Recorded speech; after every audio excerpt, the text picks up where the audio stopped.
So yes, we can open a Q&A session. I would propose to start with questions and comments specifically to Tom and to the things that he presented to us, because I expect there might also be more general points to make, but please, let's start with questions to Tom so that we can have him answering those questions. And as you know, you can raise your hands by clicking on the appropriate icon on the bottom of your screen. So please use that so that we can manage the discussion a little bit. Okay, I see Sonia first. Please go ahead. Yeah, just I usually don't switch on my camera because my connection is so bad. So just for the question and the comment, thank you very much. I found it interesting, and I understand that in a relatively short amount of time, you cannot really go too much into depth, but I think there are a couple of problems when one reduces the analysis to the various points. I think the problem is broader. I fully agree with your recounting of the chronological steps, but I think one needs to include elements that came to light during the last 2 years. One would be, and of course I never can evaluate whether they are fully correct, that there were warning voices in Russia among the military to Putin not to invade. And so there must be further reasons than those that you already listed for him to decide in the very last moment. And it seems to be the case that he really decided it relatively late to go ahead. So that would be one question. Do you know more about that?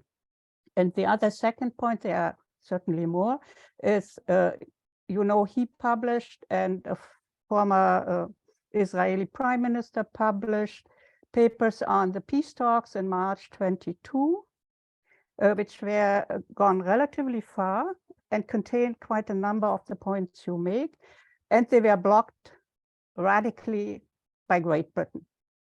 And since then, we have this ongoing war, which is clearly, to me at least, in the very strong interest of the West, that is pushing with all sorts of means to continue it instead of blocking it in all different regions so far that in Germany, even parts of the left are supporting the war. So what do you think about these two sort of modification elements for the larger narrative of motivations, reasons for starting the war and for continuing the war instead of trying to make peace, ceasefire, what we all need? Yeah. Shall I respond, Pierre? Yes, please go ahead. Yeah. Thank you, Sonia, for your questions. Of course, I was not there, but I think the decision-making process in Russia, I think, is centered around Putin in the Kremlin.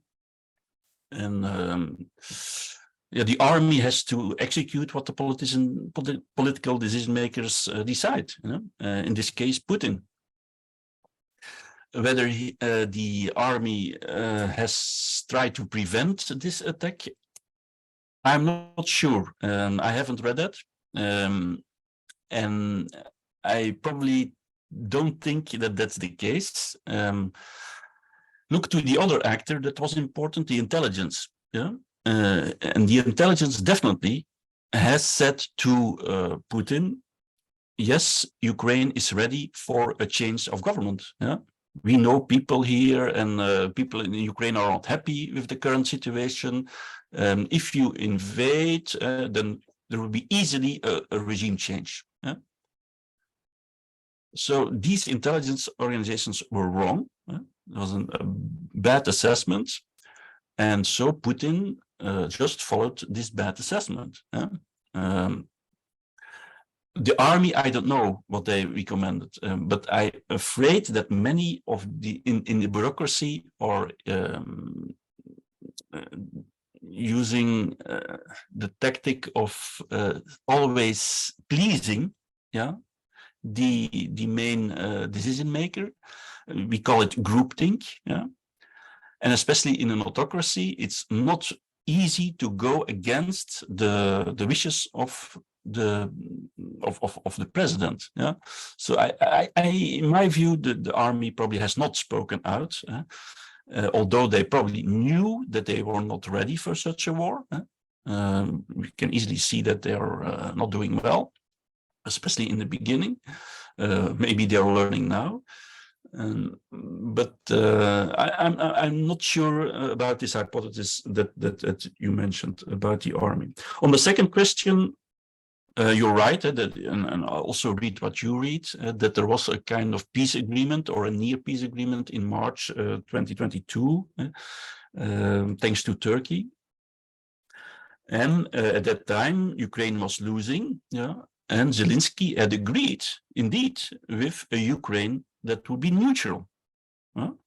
And which is, according to me, the main goal of Russia and of Putin. So we could have stopped the war at that time. And apparently, according to this Israeli prime minister, and also according to others, it were Western political decision makers then saying to Zelensky, no, this cannot be, you should continue fighting, we will help you. And so the war went on. And indeed, Zelensky, after a while, and Ukraine did better in the war. And it's a missed opportunity. Remember also that Ukraine in 1990, when they became sovereign and independent, in their sovereignty declaration, the Ukrainians themselves put the idea of neutrality. And that was not pushed by the West or the East. That was their own will. Neutrality, that was also the policy of Finland and Sweden in the Cold War, of Austria and Switzerland, and it worked. I'm not saying that Ukraine should stay neutral forever, but as long as there's no better, more stable security order in Europe, a collective security order, Ukraine should better stay neutral. That's at least what the Russians want. And as long as they do not see that outcome, I'm afraid that the Russians will continue fighting. Okay, thank you. We have another hand from Ahmed Ali. Please yeah, okay. So thank you very much for your talk. I am with you in your analysis, and I share most of your views. However, the question I would like to ask you is about the recent events which took place in Russia. And the question to you as an expert, how do you interpret this? Will it lead to even more intense war, or does it reflect that the Russian security apparatus, that means their armed forces and a large number of private armies, which are more or less equal in number to the regular Russian forces? Do you see a split in them? There are many analyses recently. For example, in the New York Times, there are several detailed articles in which they say that the speed with which this Wagner group marched in the direction of Moscow could not have taken place without actually some rather substantial support in the Russian army, and they even named some of the generals who may be involved. So the question is, do you interpret it that as the war is going on, and the Russians are also suffering, their people are dying, and it has not gone according to Putin's plans? Could it be that these events of the recent past, recent several days, actually are hinting that there are more than one opinions within Russia? So I would like to hear your take on that. Mm-hmm. Okay, thank you, Ahmed, for that question. Yeah, this Wagner march to Moscow, to took many of us by surprise. And we can only speculate about the reasons. I see three possible reasons. One is to put pressure on the Kremlin to change the recent law that stated that the private military companies should become part of the regular army. That was recently decided. And of course, Prigozhin didn't like that idea. He wants to stay independent. So that may be one reason. Another reason is that he wanted to do a coup d'etat. But I think that is unlikely. It's probably not feasible. Moscow can be defended rather well, I believe. And then maybe the most likely reason is that that he wants to put pressure on the Kremlin to find a way out for himself. And now Prigozhin is sent to Belarus, so which is a rather good solution for himself, for Prigozhin. His future is unclear. We don't know what he will do. And the most interesting question, or even more interesting question, is what about the 25,000 troops? What are they going to do? Will they join the regular army, which is a possibility? Putin has offered that. Or will they go back to their families? Or there's now another theory saying that they may attack Ukraine from the north, which would help Putin. I don't think that was the original plan, and it's still unclear. What the effect will be on the war, it's also unclear. It's certainly kind of give a mental boost to Ukraine to see all this happening, and to the West in general. Although I think we should be careful to be happy, because if somebody like Prigozhin becomes the #1 in Russia, he's even more radical or extremist than Putin. And the country may, in the worst case, disintegrate. And this is a country with a lot of nuclear weapons. It's something that we in the West do not like to see. It's bad for Putin's image, that's clear, both to the outside world, but also internally. It doesn't look good to his own citizens, so I think he will lose popularity, Putin, in the short term. And it may lead to copy-paste behavior by other opposition groups, maybe in Russia. And many people are not happy with the war in Russia. Many have already fled the country, apparently 1 million already. I know people here in Belgium. And maybe copy-paste behavior by the regular army. And you insinuated that some of the generals may have agreed with this march to Moscow. And that may be the case. I can imagine that many soldiers, many generals are unhappy with what's going on. But if I have to make a bet, then I think that Putin is still safe. And okay. Yeah. Good, thank you. Okay, Heinz-Jürgen, you had also raised your hand. Okay, good evening from Germany. To Tom, following questions. Isn't it a mistake to speak of mistakes the West leaders have made? Is this not a trivialization? And your later remarks also show they did it by intention, their politics, based on their interests or the interests of the Western economy, access to resources, to markets, not speaking of the interests of the military complex Eisenhower spoke of.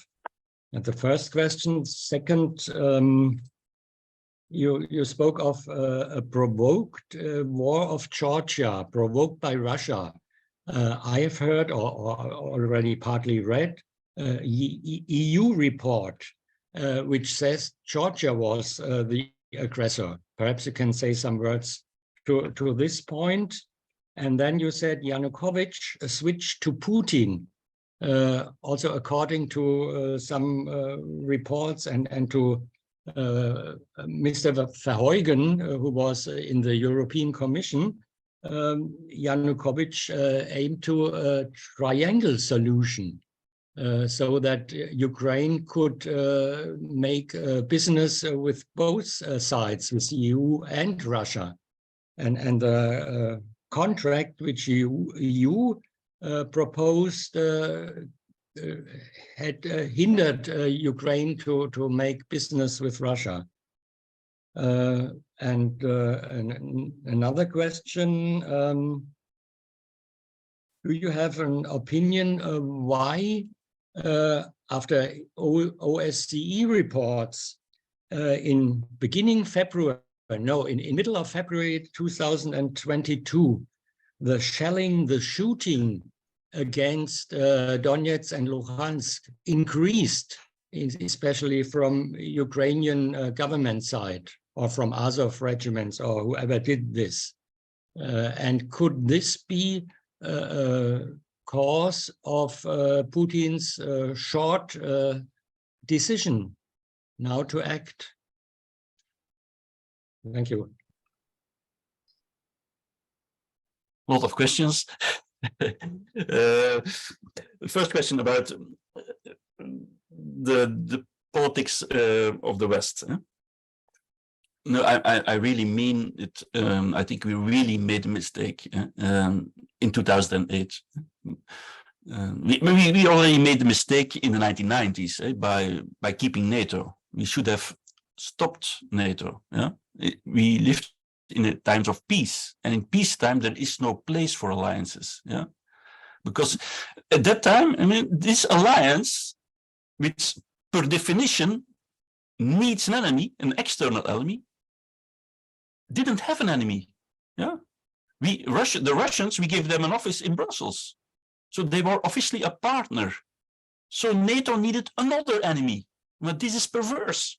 Yeah? And they find, of course, another enemy in the form of Milosevic first, and later on the terrorists. Of course, NATO liked that, and they went fighting in Afghanistan. And if you wait long enough, the old enemy becomes the new enemy. Yeah? But this is perverse. Yeah? I think, and then the biggest mistake of this NATO expansion. I understand, of course, that Eastern European states want to become part of NATO and the EU. NATO for security reasons, the EU for money, for welfare reasons. I understand that, and it's up to us to decide whether it's a good idea. Yeah? But many people in the 1990s didn't like that idea, and our political decision makers still decided to do so. And so we how do you say, extrapolated the problem. We moved the problem further eastwards. And all the countries that were inside our Western organizations, of course, they were happy.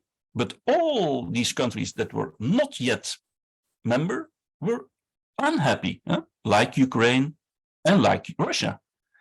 And then we decided to include also Ukraine, something that was a big, fat red line for Russia.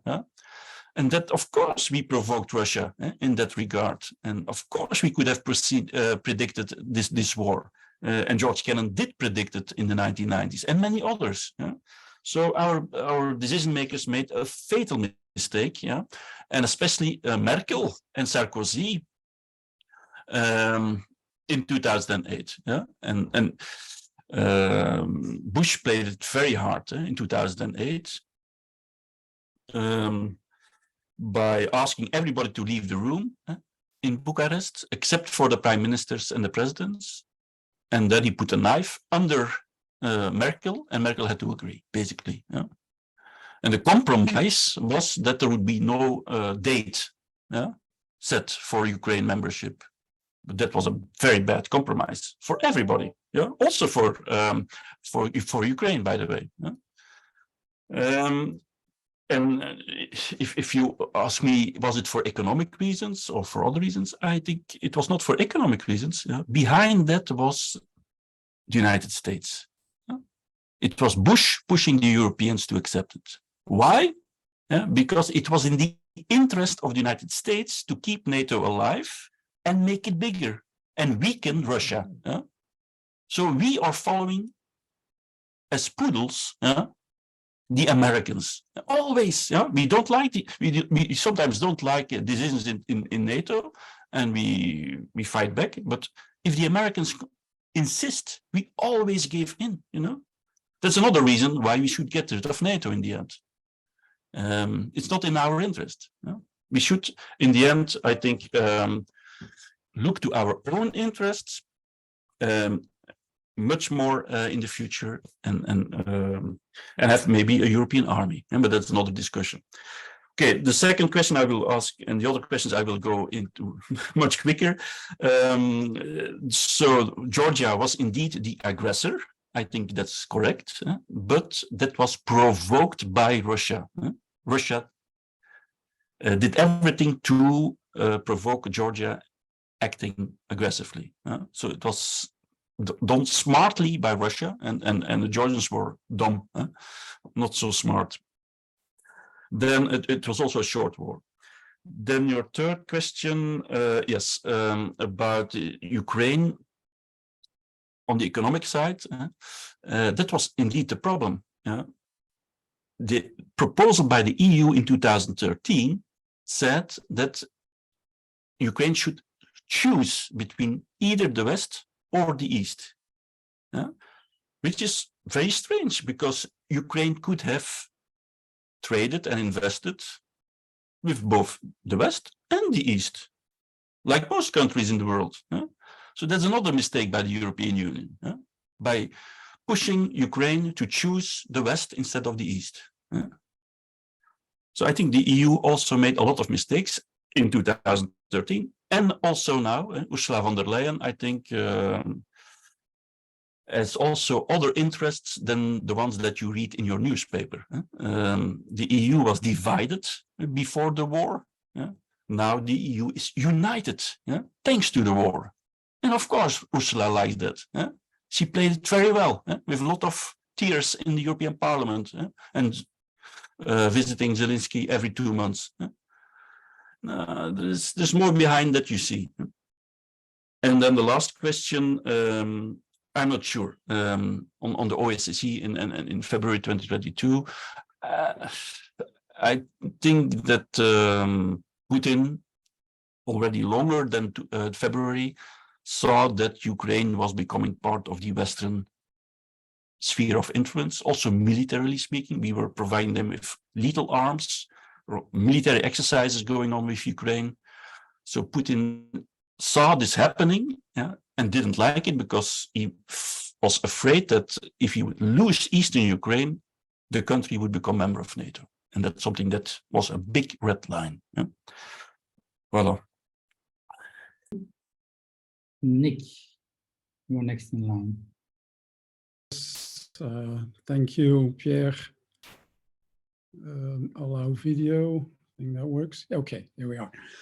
Thanks a lot. Very, interesting presentation and explanation. And I think I can in general terms follow the reasoning with the provokement through the NATO story and everything. And I understand that how these things can work. However, I don't think this is an excuse for invading a country. And you rightfully compared it to the history after the First World War, where also the Germans were completely left out of the story, and that to some extent led to the Second World War. But I'm honest, to be honest, that I'm happy that the UK and the Americans at that time didn't make a deal with Hitler. So they pushed back and back and back and kicked them out of Europe. Otherwise, we would be under the Nazi rule today. So using the argument of we are also, we should look inside ourselves and say, okay, we are also to blame. I don't think it's a good argument to say, sit down and give them something. Yeah, it's difficult and complex. I agree. But this analysis is certainly no excuse. You're completely right for this attack, for this war. We have rules established after the Second World War in the framework of the United Nations, and the basic rule is you don't attack another country. You do not invade another country. And that's what he did. On the other hand,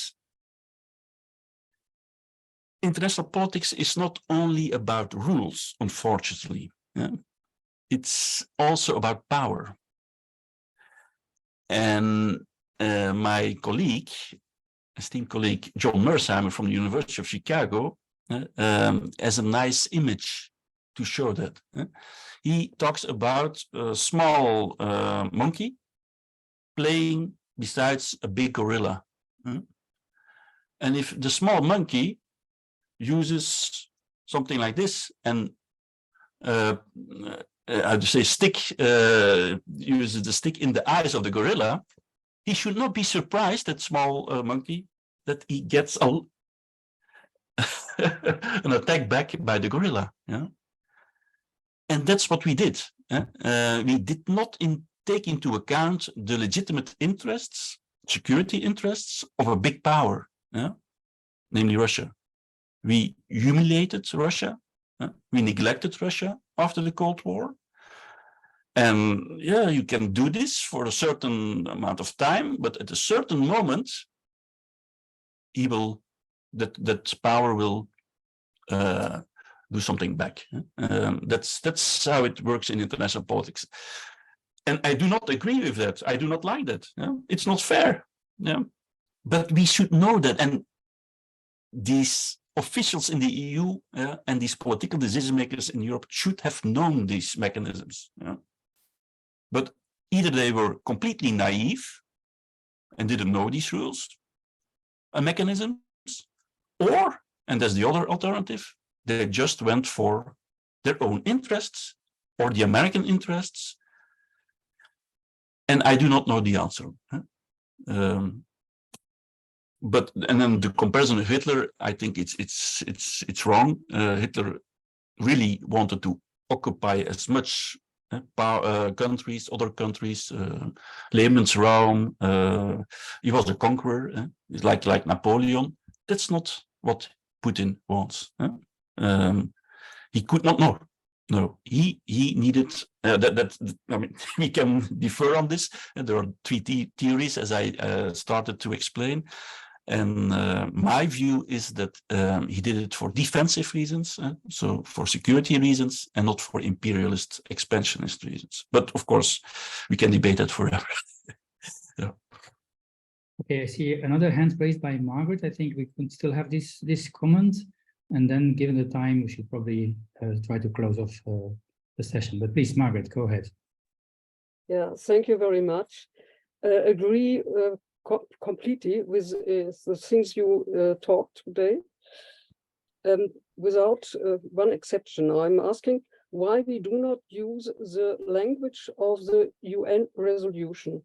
The UN resolution do not call any war illegal war from Russia. They condemn the decision of invasion of the special operation, and they condemn the decision of the Russian Federation to increase the readiness of nuclear forces. But they do not condemn any war. They deplore in the strongest terms aggression by the Russian Federation against Ukraine, and they deplore the decision by the Russian Federation of certain areas of the Donetsk and Luhansk. So, as far as I understood Putin, he refers also to UN Charter 51, the defense of country. But when you listen in the media and in the discussion, it's not present that there is a rational reason for Putin in the argumentation. So nochmals, why we do not use the language of the UN resolutions, and furthermore, in these UN resolutions, there are no sanctions and there is no arms deliveries included. There is included peace by peaceful means. And we 140 countries have voted for this. So why we do not remind these countries which are delivering arms and which are making sanctions against Russia because of these UN resolutions? They are not legitimated by this. Thank you. Thanks, Margaret. That's a good comment. I do not know the UN resolution by heart, but it was a rather lowest common denominator language. You said it by yourself. 140 states agreed. Basically, all states in the world agreed, except for North Korea and maybe 4 more. And of course, but these resolutions by the General Assembly, they are not very powerful. They're not even binding. And it's up to the member, or the other. It's up to the states to go further if they want to go further by taking sanctions. And that's what we did. The Europeans and the Americans. But these are just a small group of states, 40 maybe in total. But China is not following. India is not following on economic sanctions vis-à-vis Russia. Africa, Latin America, they are not following us. And so who is isolated? I think Europe and the Americans are isolated with respect to sanctions. That Putin is using UN language to justify his behavior, I think we should not agree with. Again, he is going against the basic rule of the United Nations Charter. He invaded Ukraine. That's not what UN Charter prescribes. So we should condemn that.